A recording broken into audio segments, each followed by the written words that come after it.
everybody. Jeff Siegel here. And I want to ask you a simple question. When you woke up today, did you know what you were going to eat? Do you know what you're going to eat tomorrow? Do you have a game plan when it comes to nourishing yourself? Because let me tell you this, there is one thing that I see across the board with everybody that I know that is a successful eater, that has managed to stay healthy, fit, and energized, is that they find the foods that are going to be best for them, right? They make those decisions ahead of time, and then they automate the process. And so the one thing that you can do that is going to just dramatically improve your health, your well-being, your energy, and your body is to have a game plan when it comes to meals. Know basically what you're going to eat from the moment you wake up to the moment you go to sleep. And so no, I know I can hear the pushback a little bit here of like, hey, that sounds like a little bit too rigid for me. What if I have a craving for this? Or what if I just, decide that I'd rather do this for a meal? Right? So I'm not talking about a diet that is overly rigid. All right? I think it's important to be flexible. Right? I'm also not necessarily talking about eating one thing over and over and over again. However, I do think it's important to zoom out and take a look at our current eating landscape and see how much of an evolutionary anomaly it actually is, right? When you look at the human species, I'm talking about, right, thousands and thousands of years, right, we did not have much choice in what we ate, right? Was there food available? Yes or no? What we could eat was basically things that we could forage or kill, or later on, things that we could farm locally. And of course, this grew and grew as commerce grew and exchange grew, but even then, our food choices were still quite limited and often restricted to just what we could get in that season.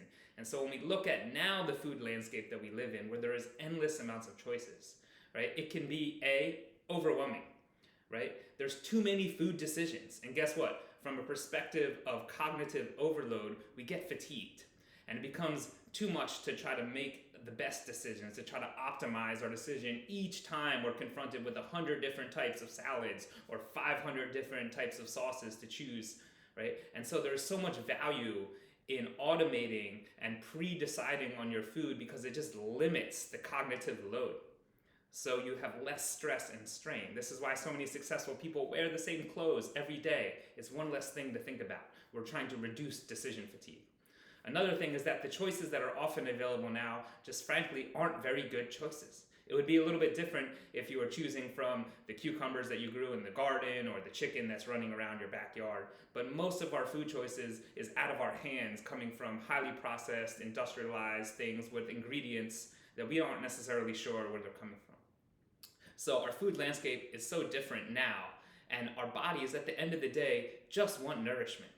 And that nourishment can come from a limited amount of foods. In fact, when you look, again, at more traditional societies, they didn't eat such a wide variety of foods. Now, I know that I had a client tell me, hey, Jeff, I don't really like this idea of planning out my meals because, I want to have the freedom to choose whatever in that moment I am most desiring and most craving. And so I think there's this idea of freedom that is a particularly American ideal that is so wrapped up in consumerism, where the belief is that the more choices, the better. And there's a part of us that hold on to this so tightly, and we don't want to let this go. We want to be able to open up our Uber Eats and choose from a million different restaurants or stand and have a wide menu. And I can understand this perspective. I'm not trying to say that choice is bad. But again, I think there is a certain freedom that comes once you've actually pre-decided and automated your meals, that you can then truly enjoy the food knowing that it is in service of your body, knowing that it's going to help you attain the health goals that you want. Because just waiting to the last minute and then just asking yourself, what do I feel like eating right now? Sure, that's fine time to time, but as a long-term plan, it is not sustainable. It's not going to help you get to where you want to go. This would be like a coach showing up to practice for, say, a soccer team or football team and just asking the players, hey guys, what do you feel like practicing today? Right? Do you think that team is going to get better? Do you think that team is going to be very successful? Right? You need a game plan. So why not bring that same intentionality to your food, to your eating? Because guess what? What you put in your body has such a tremendous impact on your energy, your mood, right? Your body, your health, and all of these things, that it would make sense that you would be a little bit more intentional about it. So I want you to just ask yourself, all right, how are you eating? Is it working for you? And if not, all right, do you have a game plan? Do you know generally what you're going to be eating for breakfast, lunch, or dinner? Okay? And again, this isn't about just choosing one quote unquote healthy food, right? It's about choosing the foods that are right for your body. All right? Plug here, work with a coach, find somebody that can help you figure out what the right combinations of foods and the right types of meals are going to be for you.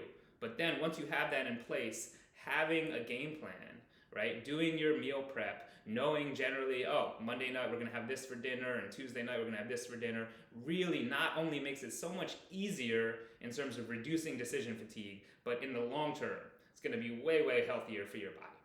So this is my one tip for you today, is that if you don't know what you're gonna eat, then you're leaving it up to chance, and in the long run, that is a recipe for disaster.